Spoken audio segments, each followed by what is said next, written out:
السلام عليكم ورحمة الله وبركاته. الحمد لله الذي نحمده ونستعينه ونستغفره ونؤمن به ونتوكل عليه أما بعد. அன்பிற்குரிய அல்லாஹ்வின் நல்லடியார்களே, அன்பு சகோதரர்களே, நாம் தொடர்ச்சியாக பார்த்து வரக்கூடிய துஆக்களினுடைய திக்ருகளினுடைய தொகுப்பில் இன்று நாம் பார்க்க இருக்கின்ற விடயம் என்னவென்றால், இன்றைய தினம் வெள்ளி இரவு இந்த துஆவை அதிகமாக ஓதுவோம். இந்த துஆவை ஓதுவதன் மூலமாக அல்லாஹ் ஜல்ல சுப்ஹானஹு வ தஆலா நம்முடைய வாழ்க்கையில் உள்ள கஷ்டம் கவலைகளை நீக்குகின்றான். நம்முடைய தேவைகளை அல்லாஹ் பூர்த்தி செய்து தருகின்றான். இஸ்திக்ஃபார்களில் சிறந்த ஒரு இஸ்திக்ஃபாராக இந்த துஆ இருந்து கொண்டிருக்கின்றது. அப்படிப்பட்ட மிகச்சிறந்த ஒரு துஆவை தான் நாம் இன்றைய வீடியோவில் பார்க்க இருக்கின்றோம்.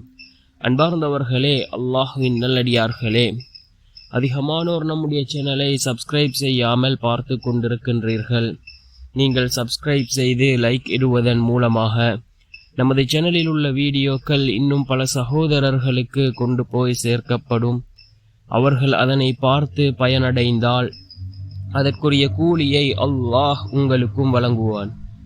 அன்பார்ந்தவர்களே, அல்லாஹ்வின் நல்லடியார்களே, இன்றைய தினம் வெள்ளி இரவாக இருந்து கொண்டிருக்கின்றது. நாம் இந்த துஆவை அதிகமாக ஓதுவோம். ரசூலுல்லாஹி ஸல்லல்லாஹு அலைஹி வஸல்லம் அவர்கள் கூறினார்கள், அதிகமாக இஸ்திக்ஃபார் செய்யுங்கள். இஸ்திக்ஃபாரின் மூலமாக உங்களுடைய கவலைகள் கஷ்டங்கள் நீங்குகின்றது. அதே போன்று அல்லாஹ் உங்களுடைய தேவைகளை பூர்த்தி செய்து தருகின்றான் என்பதாக அல்லாஹ்வினுடைய தூதர் ஸல்லல்லாஹு அலைஹி வஸல்லம் அவர்கள் கூறினார்கள். அதிகமான சகோதரர்கள் இஸ்திக்ஃபார் எவ்வாறு செய்ய வேண்டும் என்று கேட்கிறார்கள். இஸ்திக்ஃபார் என்றால் என்ன என்று கேட்கிறார்கள். ரசூலுல்லாஹி ஸல்லல்லாஹு அலைஹி வஸல்லம் அவர்கள் ஏராளமான இஸ்திக்ஃபார்களை நமக்கு கற்று தந்திருக்கிறார்கள்.